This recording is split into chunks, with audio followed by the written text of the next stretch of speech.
एक मिशन के गलत हो जाने के बाद टाइलर को बहुत सी गंभीर चोटें आती है, जिसके कारण वह अपनी जान बचाने के लिए पुल पर से नदी में गिर जाता है। हर कोई सोचता है कि वह मर चुका है, लेकिन नदी उसके शरीर को एक किनारे पर ले जाती है जहां उसे एक छोटी लड़की मिलती है जो तुरंत मदद के लिए पुकारती है। जल्द ही टाइलर को अस्पताल ले जाया जाता है, जहां उसकी देखभाल उसको काम देने वाले दो भाई बहन निक और यास द्वारा की जाती है। टाइलर बेहोश है और लगभग खतरनाक रूप से घायल हो गया है, इसलिए यास को लगता है कि उन्हें उसके ठीक होने की उम्मीद छोड़ देनी चाहिए, लेकिन निक ने हार मानने से इनकार कर दिया।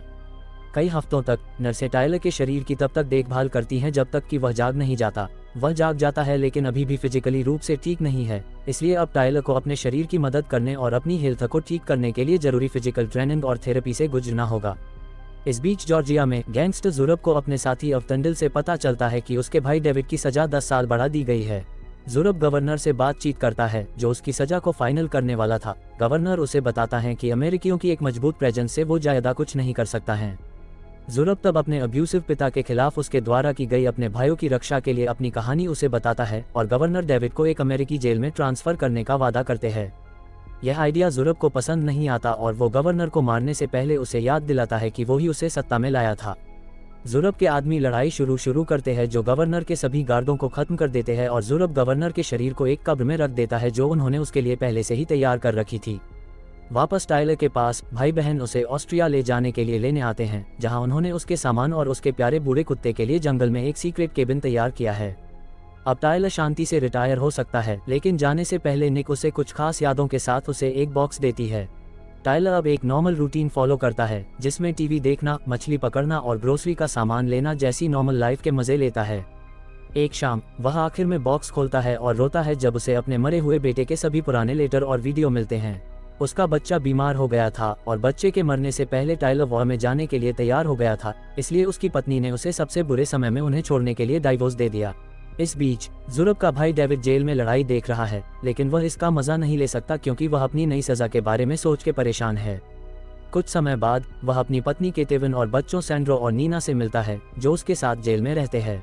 केतेविन ऐसी जगह अपने बच्चों के पालन पोषण होने से परेशान है, लेकिन डेविड जोर देकर कहता है कि सैंड्रो को टफ बनने के लिए कठिन चैलेंजेस में बड़ा होना चाहिए। केतेविन ऑब्जेक्ट करती है क्योंकि वह नहीं चाहती कि उसके बच्चे भी क्रिमिनल बने, और डेविड उसे थप्पड़ मारता है और कहता है कि वह बच्चों को खुद से पाल सकता है, जिसका मतलब है कि वह जब चाहे उससे छुटकारा पा सकता है। डेविड के जाने के बाद केतेविन फूट फूट कर रोने लगी और सैंड्रो उसे दिलासा देने के लिए उठा। कुछ समय बाद टाइलर अपने केबिन में लौट रहा होता है जब उसे एल्कॉट नाम का एक आदमी मिलता है जो उसका इंतजार कर रहा होता है। यह आदमी न केवल इस जगह को जानता है, बल्कि वह टाइलर की पहचान और उसकी जॉब्स के बारे में सब कुछ जानता है। टाइलर उसे डराने के लिए एक मग पर गोली मारता है, लेकिन एल्कॉट नहीं झिझकता और बताता है कि उनके बॉस कॉमन हैं। एल्कॉट यहाँ एक नए मिशन के साथ आया है। ये पता चला है कि केतेविन टाइलर की एक्स वाइफ मिया की बहन है और उन्हें उसे और बच्चों को जेल से छुड़ाना होगा। डेविड और ज़ुरब नागाजी नामक एक बहुत ही खतरनाक गैंग से बिलोंग करते हैं और दोनों भाई निर्दयी हैं क्योंकि वे अपने देश के सिविल वॉर के दौरान बड़े हुए थे, इसलिए उन्होंने जवान होते होते कट्टर अपराधी बनना सीखा। गैंग एक दूसरे के परिवार को मानता है, इसलिए वे जिसे अपना मानते हैं उसकी रक्षा के लिए कुछ भी कर सकते हैं। टाइलर एक्सेप्ट करता है और दोनों भाई बहन निक और येज को मदद के लिए बुलाता है। टाइलर ने क्लासिक एक्सरसाइज करते हुए अपने शरीर को वापस शेप में लाने के लिए कड़ी मेहनत करना शुरू कर दिया। चट्टानों के साथ एक्सरसाइज और कुल्हाड़ी से लकड़ियां काटना भी शुरू कर दिया। एक बार जब टाइलर तैयार हो जाता है तो वो और भाई बहन जॉर्जिया की जेल के लिए ट्रैवल करते हैं, जहां एक गार्ड ने पैसे लेके दीवार पर सही रास्ता मार्क किया और कैमरों को बंद कर दिया। टाइलर अंदर घुसता है, पर भाई बहन बाहर इंतजार करते हैं और गार्ड उसे बताता है कि लाइट बंद करने से पहले गेट 207 को अनलॉक कर दिया गया है और उसे फैमिली को निकालने के लिए 5 मिनट का टाइम दिया गया है। बहुत सावधानी से और छोटे माको को ढूंढने के लिए एक लाइट का इस्तेमाल करते हुए टाइलर चारों ओर घूमता है और परिवार के सेल की तरफ अपना रास्ता बनाता है, जहां केतेविन पहले से ही उसकी इंतजार कर रही है। वह अपने बच्चों को जगाती है और जब सैंड्रो अपने पिता के बारे में पूछता है तो केतेविन उसे बताती है कि वह बाद में आएंगे। जैसे ही वे निकलते हैं, नीना गलती से अपना खिलौना गिरा देती है जो अजीब आवाज करता है। टाइलर उसकी आवाज दबाने के लिए उस पर पैर रखता है, लेकिन बहुत देर हो चुकी है। डेविड जागता है और जब वह अपने परिवार को उसे छोड़ते हुए देखता है तो वह एक सिग्नल के रूप में सीटी बजाता है ताकि उसके प्रति वफादार सभी कैदी दंगे के लिए बाहर आ जाएं। वो भाग जाते हैं और सीढ़ियां लेते हैं, जहां टाइलर को एक खाली पड़े गलियारे तक पहुंचने के लिए एक दरवाजे का ताला तोड़ना पड़ता है। दुर्भाग्य से वे दूसरे कैदियों से घिरे सेल में जा पहुंचते हैं, जिसके कारण वहां फाइट स्टार्ट होती है। टायलर कुछ आदमियों से लड़ता है और उन्हें दूर करने के लिए एक को गोली मारने के लिए मजबूर हो जाता है। फिर वह दरवाजा खोलने के लिए एक छोटा बम डालता है जो कैदियों से उन पर हमला करने की कोशिश करने से ठीक पहले फटता है। वो भागते रहते हैं और नोटिस करते हैं कि हर जगह फाइट हो रही हैं। टायलर एक अंडरग्राउंड कॉरिडोर पाता है और जिसकी छत पर एक ढलान के पास पहुंचता है, जिसके जरिए से वे बच्चों को बाहर जाने और निक के पास पहुंचाने के लिए उन्हें धक्का देता है। हालांकि इससे पहले कि टायलर और केतेवन भी चढ़ाई कर सकें, डेविड ने उन्हें देखा और उन पर हमला किया। केतेवन को जल्दी से गिरा दिया जाता है, लेकिन टायलर ने डेविड को एक बहुत ही भयंकर लड़ाई में उलझा दिया, जिसके दौरान टायलर डेविड के चेहरे को एक भट्टी से जला देता है, उसका हाथ तोड़ देता है और फिर अंत में उसे छुरा घोंपकर मार डालता है। बदला लेने के लिए केतेवन ने भी उसे फावड़े से मारा। उस समय कॉरिडोर के आखिर में कैदियों का एक झुंड दिखाई देता है, इसलिए टायलर निक को बच्चों को ले जाने के लिए कहता है, जबकि वह दूसरे एग्जिट की तलाश करता है। जबकि भाई बहन बच्चों को वैन में ले जाते हैं, पुलिस दंगाई कैदियों के खिलाफ एक लड़ाई शुरू करते हुए कॉमन यार्ड में आती है। जैसे जैसे कैदी हर जगह मरने लगते हैं, केतेवन और टायलर भी यार्ड में बाहर आ जाते हैं और अपने तरीके से लड़ने का फैसला करते हैं। सबसे पहले टायलर लोगों को अपने हथियार की मदद से दूर रखने की कोशिश करता है, लेकिन आखिरकार उसकी गोलियां खत्म हो जाती है और उसे हाथों से लड़ना पड़ता है, जिससे वह घायल हो जाता है। केतेवन फावड़े से लड़कर मदद करने की कोशिश करती है, लेकिन जल्द ही वह भी नीचे गिर जाती है और हर कोई उसे पकड़ना चाहता है। टायलर को उससे दूर करने के लिए एक ही समय में कई लोगों से लड़ना पड़ता है और जब ये बहुत ज्यादा हो जाता है तो वह उसकी रक्षा के लिए उसके ऊपर गिर जाता है और एक ग्रेनेड फेंक देता है। जब वह खड़ा होता है तो टायलर के सिर पर चोट लगती है और जो उसे कुछ सेकंड के लिए जोन आउट कर देती है, जिससे एक कैदी केतेवन को दूर ले जाता है। टायलर इससे जल्दी रिकवर होता है और उनके पीछे जाता है। रास्ते में वो कुछ पुलिस वालों से लड़ता है और उसकी तरफ आती हुई मोली से खुद को बचाने के लिए शील्ड का सहारा लेता है। टायलर कुछ आदमियों को घूंसे मारता है और कुछ को लात मारता है और आखिर में केतेवन तक पहुंचता है। कैदी भी उसको मारने की कोशिश करते पर वो उससे पहले उन्हें मार देता है। उसी समय पीछे का दरवाजा फट जाता है। ये निक और उसके लोग हैं जो आखिर में उन्हें बाहर निकालते हैं। याज ने उसे बताया कि उन्होंने नागाजी रेडियो फोरकास्ट को रोक दिया है और वो उनके पीछे आ रहे हैं। ग्रुप बुलेट प्रूफ वैन में निकल जाता है और सामने के गेट को उड़ाने के बाद वे तेजी से भाग जाते हैं, क्योंकि टायलर बच्चों को बुलेट प्रूफ वेस्ट पहनने और पीछे की सीटों के नीचे छिपने को बोलता है। उसी समय उनका सामना नागाजी सिपाहियों से होता है जो उन पर गोलियां चलाते हैं। टायलर अपनी गाड़ी को जंगल के बीच से ले जाता है। नागाजी कारें उनका पीछा करती रहती हैं, लेकिन कुछ सैनिक बाइक पर भी आते हैं जो निक के आदमियों से छुटकारा पाने के लिए वैन पर ग्रेनेड फेंकते हैं।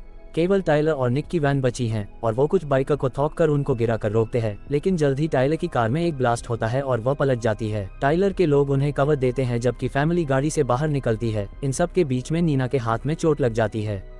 ग्रुप पास की एक फैक्ट्री में एंटर करती है और वे सभी भागते हुए एक ट्रेन पर कूद जाते हैं जो उन्हें जॉर्जिया से बाहर ले जाएगी। जैसे ही ट्रेन चलती है और भी नागाजी सिपाही हेलीकॉप्टरों में दिखाई देते हैं, टायलर उन हथियारों की तलाश करता है जो ट्रेन पर सिक्योरिटी के लिए होते हैं। मशीन गन का इस्तेमाल करते हुए वह एक हेलीकॉप्टर को मार गिराता है और उसे बर्फ में ढेर कर देता है। फिर वह दूसरे हेलीकॉप्टर के लिए ट्रेन की छत पर जाता है, पर वे वापस गोली मारते हैं और टायलर को छिपना पड़ता है, जिसके कारण कुछ नागाजी सोल्जर ट्रेन में कूदने लगते हैं। निक 3 नागाजी सिपाहियों से टकराती है और बंदूकों और हाथों से लड़ते हुए उनका जमकर मुकाबला करना शुरू कर देती है। उन सभी को मार के और एक एक कर ट्रेन से बाहर फेंकना चालू करती है, लेकिन वह इसमें घायल हो जाती है। नागाजियों का एक ग्रुप फैमिली के पीछे जाता है, लेकिन टायलर बीच बचाव करता है और लड़ने लगता है।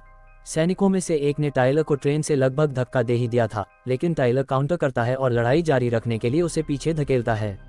एक के बाद एक टायलर हर एक आदमी को गोली मारता है, जबकि सैंड्रो सदमे में सब मौतें देखता है।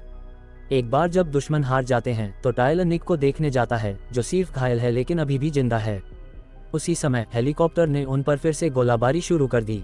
टायलर मरे हुए दुश्मनों में से एक से मशीन गन निकालता है और हेलीकॉप्टर को जल्दी से नीचे गिराने के लिए छत पर जाता है। हेलीकॉप्टर बर्फ में गिर जाता है और फट जाता है। तभी निक को पता चलता है कि दुश्मन ने ब्रेक को डिस्ट्रॉय कर दिया है, इसलिए टायलर फैमिली के पास वापस जाता है और उन्हें बताता है कि जब ट्रेन ट्रैक से उतर जाए और एक्सीडेंट हो जाए तो वो किसी चीज को कसकर पके। इस बीच जुरब और अवतंडिल को पता चलता है कि डेविड मर चुका है। सैनिक जुरब को जो हुआ उसके बारे में बताते हैं और जुरब इतना बता सकता है कि यह उनके दुश्मन गैंग का नहीं बल्कि किसी और काम था। बाद में जुरब डेविड के मरे हुए शरीर की देखभाल करता है। तब वह सब कुछ याद करता है जो उन्होंने एक साथ किया और कैसे उन्होंने अपने पिता के खराब व्यवहार के खिलाफ एक दूसरे का बचाया। जुरब ने शपथ ली कि वह इसका बदला जरूर लेगा। वापस ग्रुप में वे सभी एक्सीडेंट से बचने में कामयाब रहे और जैसे ही वे भागना शुरू करते हैं, सैंड्रो अपने पिता के लिए पूछता है और उसे बताया जाता है कि वह मर चुका है, तो वह अपनी माँ और टायलर से गुस्सा हो जाता है। कुछ देर बाद ग्रुप एक नाव से एक प्लेन लेने के लिए निकलता है। यास कुछ लोगों को कांटेक्ट करता है जो उनके लिए नकली डॉक्यूमेंट देंगे और अपना फ़ोन टेबल पर छोड़ देते हैं। सैंड्रो ने वो फ़ोन चुरा लिया। फिर वह उसे बाथरूम में ले जाता है जहां वह ज़ुरब को सच पूछने के लिए कॉल करता है। ज़ुरब बच्चे से बातें उगलवाता है और वो उसे बताता है कि उसकी माँ केतेवन ही असली दुश्मन है और साथ ही सैंड्रो से ये बात पता करने को बोलता है कि वे कहाँ जा रहे हैं। कुछ घंटों बाद वे ऑस्ट्रिया पहुँचते हैं और एक होटल में छिप जाते हैं।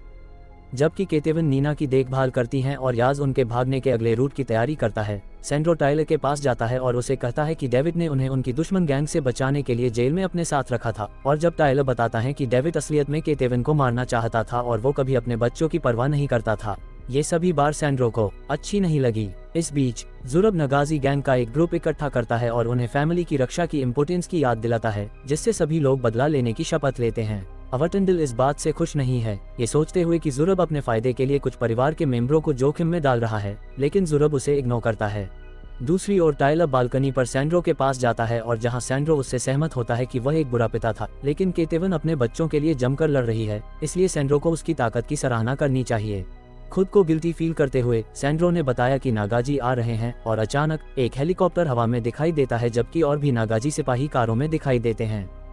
टाइलर तुरंत सभी को बाहर निकलने को बोलता है और केतेवन को पता चलता है कि सैंड्रो ज़ुरब को मिलने के लिए टेक्स्ट कर रहा है। सैंड्रो कहता है कि नागाजी उनका परिवार है, लेकिन इससे पहले कि वे बहस कर सकें, हेलीकॉप्टर ने कमरे में गोलियां मारनी चालू कर दी और हर खिड़की को तबाह कर दिया। टाइलर फैमिली को गोलियों से बचाता है और लिफ्ट लेने से पहले हेलीकॉप्टर के जाने का इंतजार करता है।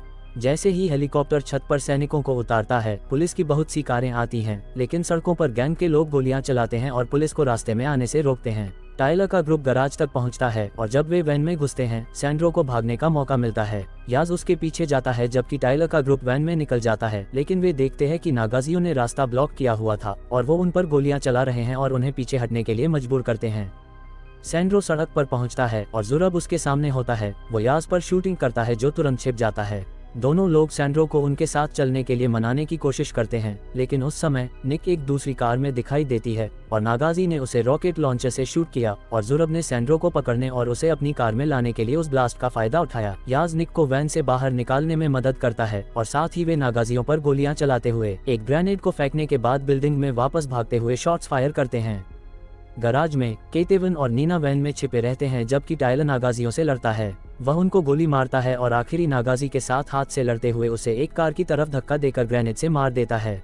लिफ्ट को छत पर ले जाने से पहले निक और याज बाहर कुछ नागाजियों को गोली मारते हैं, जबकि टाइलर केतेवन और नीना को वहां से ले जाता है, लेकिन दुश्मन के अचानक हमलों से वह मुश्किल से ड्राइव कर पाता है। उसके पास गाड़ी को रोकने और लड़ाई में शामिल होने के अलावा कोई रास्ता नहीं है और जितना हो उसने उतने सैनिकों को मार गिराया है। एक पुलिस हेलीकॉप्टर आता है, लेकिन नागाजी उसे रॉकेट लॉन्चर से उड़ा देते हैं।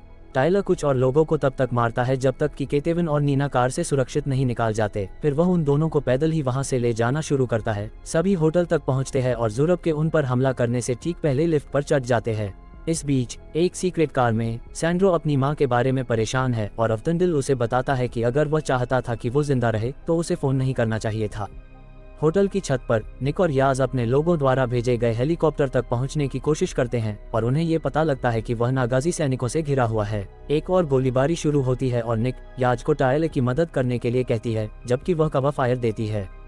याज नीचे के फ्लोर पर जाता है जहां टाइलर और भी ज्यादा नागाजियों से लड़ रहा है, लेकिन उसे और दुश्मनों द्वारा रोक दिया जाता है, जिसे वह मारने की कोशिश करता है, लेकिन इसमें बुरी तरह से घायल हो जाता है। छत पर निक भी घायल हो जाती है और बेहोश होकर कांच की निचली छत पर एक नागाजी के साथ गिर जाती है। नागाजी वहां से स्लिप हो जाता है और निक भी गिरने वाली ही होती है। टाइलर ने उसे नोटिस किया और आखिरी नागाजी को मारने के बाद वह खिड़की से कूद गया और समय पर निक को पकड़ लिया, लेकिन अब वे दोनों किनारे से लटके हुए हैं। उस समय ज़ुरब आता है और टाइलर के हाथ में गोली मारता है, लेकिन टाइलर स्ट्रांग है और वो पकड़ नहीं छोड़ता।